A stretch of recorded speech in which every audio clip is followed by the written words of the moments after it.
السلام علیکم ورحمۃ اللہ وبرکاتہ۔ محترم سامعین، ڈھاک کے وہی تین پات ایک مشہور کہاوت ہے۔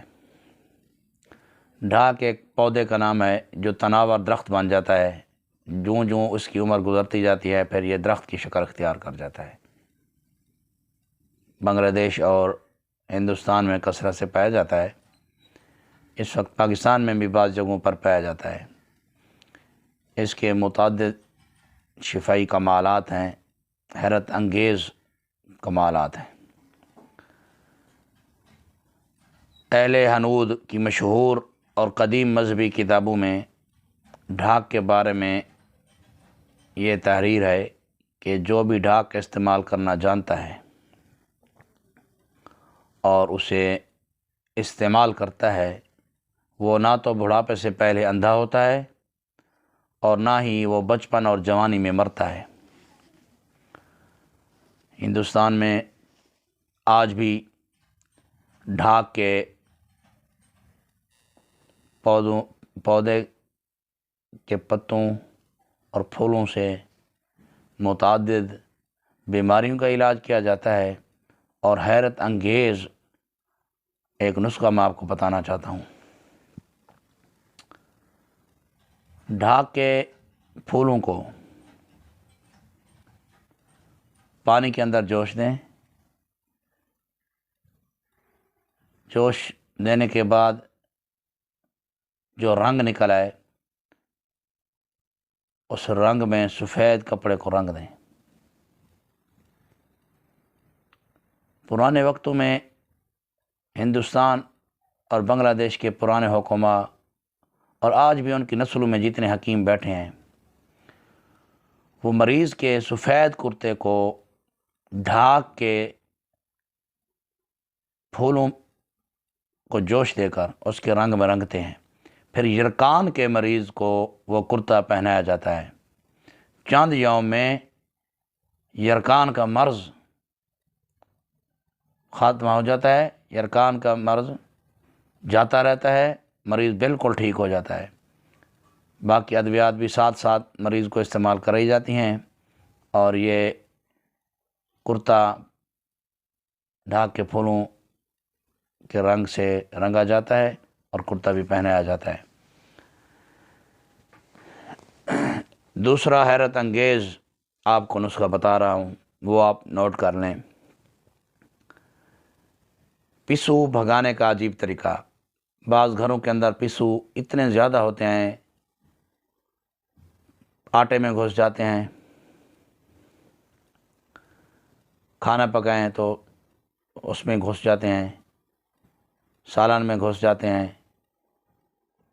بعض کا تو اتنے زیادہ پسو ہوتے ہیں کہ خواتین پریشان ہوتی ہیں، تنگ کرتے ہیں، اور رات کو سوتے وقت اگر پسو کاٹ لے تو جسم پر خارش اور دانے بن جاتے ہیں، جلدی امراض پیدا ہو جاتی ہیں۔ زیادہ تر پسو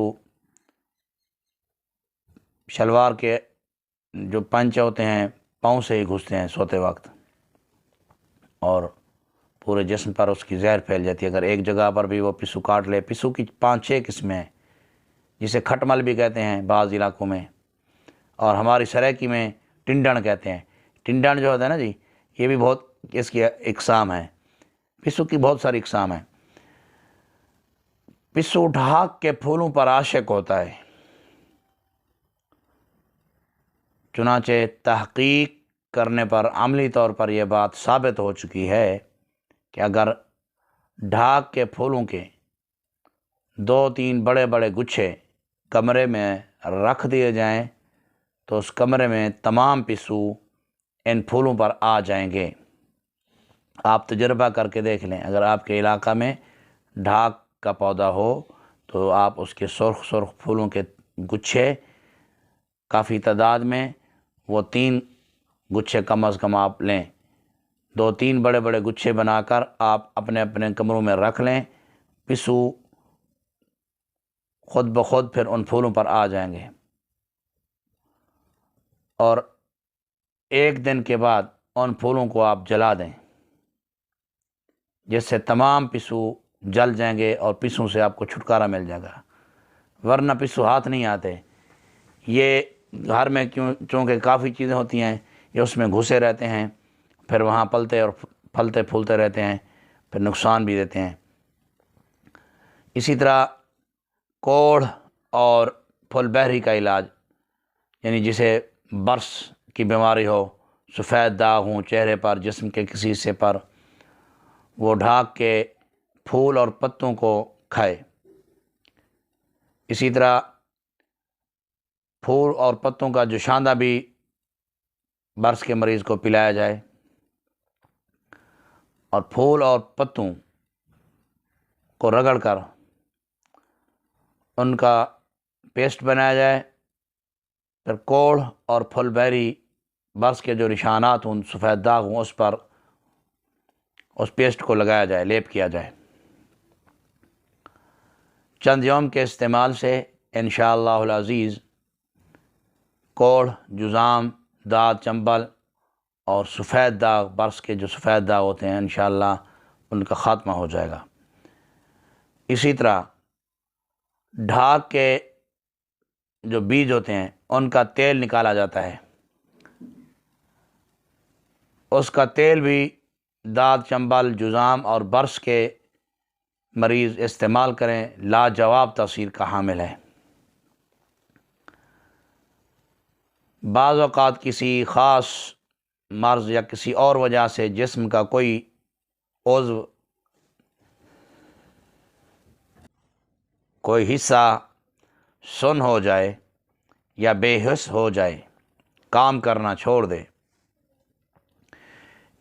اس بے حس عضو کی فطری و اصلی صلاحیت کو بحال کرنے کے سلسلے میں ڈھاک کے پھول بڑا اہم کردار ادا کرتے ہیں۔ چنانچہ اگر مریض کے بدن کا کوئی حصہ سن ہو جائے، جس پر ہاتھ پھیرنے یا چٹکی بھرنے سے بھی حس معلوم نہ ہو، تو ڈھاک کے پھولوں کا عرق اس مرض کے خاتمہ کے لیے ایک مکمل اور شافی علاج ثابت ہوا ہے۔ آزمائش شرط ہے، جن کو فالج ہو گیا ہو، جسم کا کوئی حصہ مفلوج ہو گیا ہو، یا جسم کا کوئی بھی حصہ بے حس ہو گیا ہو، یہاں تک کہ اس جگہ پر چٹکی بھی کاٹی جائے تو مریض کو معلوم نہ ہو، تو وہ مریض پریشان نہ ہوں، وہ ڈھاک کے پھولوں کا جوشاندہ روزانہ استعمال کریں، صبح و شام استعمال کریں بطور قہوہ۔ انشاءاللہ العزیز چند یوم کے بعد، چند ماہ کے بعد بالکل آپ تندرست ہو جائیں گے۔ ایک اور نسخہ نوٹ فرما لیں، مثانہ کا درد اور فوتوں کا ورم، یہ دونوں ہی بڑے خطرناک مرض ہیں۔ بعض اوقات ان سے پیدا شدہ حالت مریض کے لیے پریشانی کا سبب بنتی ہے۔ ایسی حالت میں ڈھاک کے پھولوں کو جوش دے کر باندھنا اور اس کے جوشاندہ سے ٹکور کرنا بہت مفید پایا گیا ہے، اور اس سے رکا ہوا پیشاب بھی کھول کر آ جاتا ہے۔ مثانہ کے لیے بھی ایک بہترین، اس کا جوشاندہ بہترین کام کرتا ہے۔ رک رک کر پیشاب آتا ہو، مثانہ کا درد ہو، یا مثانہ کے اوپر والی جو جگہیں تھیں ان پر ورم ہو، تو انشاءاللہ العزیز اس کا بھی خاتمہ ہو جائے گا۔ السلام علیکم ورحمۃ اللہ وبرکاتہ۔